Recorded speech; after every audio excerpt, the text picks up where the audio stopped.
আসসালামু আলাইকুম। দেখতে দেখতে আমাদের মাঝে আবারও চলে এলো ত্যাগের মহিমা নিয়ে ঈদুল আজহা। ঈদ মানেই আনন্দ, ঈদ মানেই খুশি, আর কোরবানির ঈদ মানে আত্মত্যাগ এবং গভীর ভালোবাসার এক অনন্য বার্তা।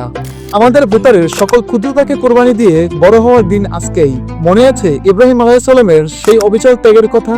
আল্লাহর প্রতি তার শর্তহীন অনুগত্যের প্রমাণ দিতে তার সব থেকে প্রিয় জিনিসটাই উৎসর্গ করতে প্রস্তুত ছিল।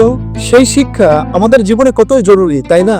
আজকের দিনে আসুন আমরা সবাই শুধু পশু কোরবানি না করি, আমাদের ভিতরে সংকীর্ণতা, অহংকার এবং লোভকেও কোরবানি করে দেয়। এই ঈদে নিজের চারপাশে একবার তাকান। যাদের মুখে হাসি নেই, যারা আমাদের মতো উৎসবে আনন্দ পাচ্ছে না, তাদের পাশে দাঁড়ানোর এটাই তো সেরা সময়। তাদের একটা হাসিতেই আমাদের ঈদটা পরিপূর্ণ হয়ে যাবে।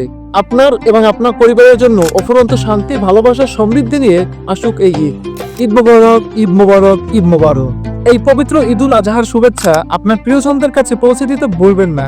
সকলে ভালো থাকবেন, সুস্থ থাকবেন। অবশ্যই এই ভিডিওটা আপনার প্রিয় মানুষদের কাছে শেয়ার করতে ভুলবেন না। সকলে ভালো থাকেন। আসসালামু আলাইকুম।